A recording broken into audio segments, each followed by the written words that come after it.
आणि शिकेकाई हे आपल्याला लागणार आहे. या तिन्ही वस्तू टाकून आपण शॅम्पू तयार करणार आहे. तर 100 ग्रॅम शिकेकाई घेतली आहे, 100 ग्रॅम आवळ्याची पावडर घेतलेली आहे आणि 100 ग्रॅम रिठ्या घेतलेल्या आहेत. आवळा पण ड्राय पाहिजे होता पण मिळाला नाही म्हणून त्याची पावडर घेतलेली आहे. शिकेकाई घेतलेली आहे 100 ग्रॅम. याचं प्रमाण तुम्ही कमी जास्त करू शकता. रिठ्या घेतलेल्या आहेत 100 ग्रॅम.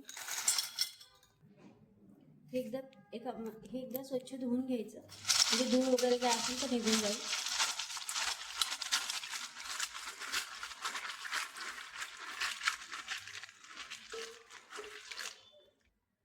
तुम्हाला जर आवळा ड्राय मिळाला तर तो तुम्ही इथं वापरू शकता, पण आता मिळाला नसल्यामुळं मी त्याची पावडर घेतलेली, ती आपण नंतर वापरायची. आधी हे स्वच्छ धुवून घ्यायचं.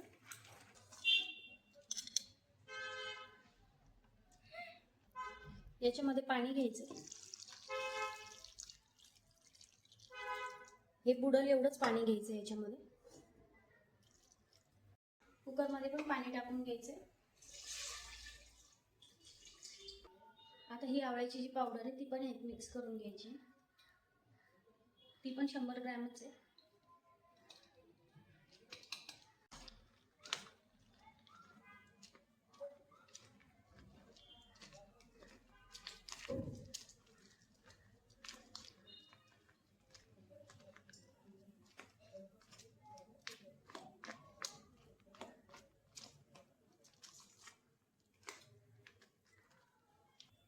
हे आता मिक्स झालंय छान.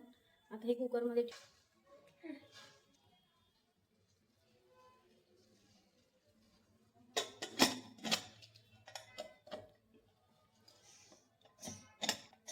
3 ते 4 शिट्ट्या याच्या घ्यायच्या.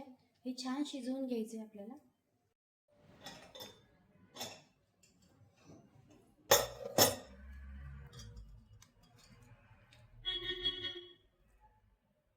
हे छान शिजलेले आहेत आपलं.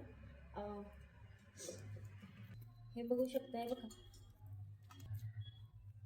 छान शिजलेलं आहे शिकेकाई वगैरे. एक 4-5 शिट्ट्या याच्या घ्यायच्या, म्हणजे याचा गाळ झाला पाहिजे पूर्ण. आता काढून घेऊ आपण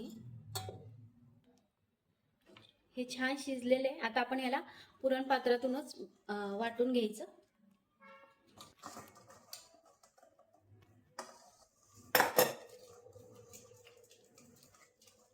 याला असं बारीक करून घ्यायचं, पुरण जसं आपण करतो तसं.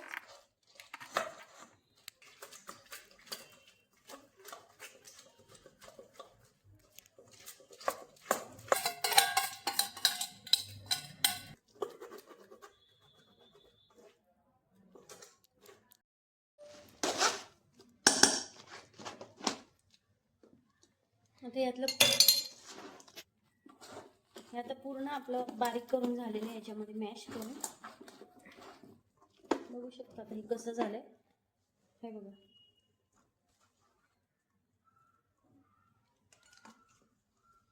हे असं झालेलं आहे. थोडा फेस तर त्याला येणारच, रिठ्या असल्यामुळं, शिकेकाई रिठ्यामुळं फेस येणार हा.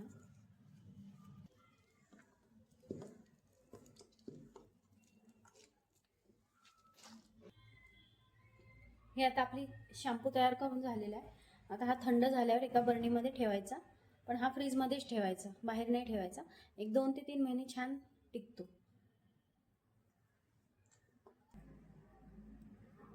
हा वापरण्याआधी आहे ना फ्रीजमधून बाहेर काढून ठेवायचा, म्हणजे रूम टेम्परेचरवर आल्या म्हणजे वापरण्याला घेऊ शकतो आपण.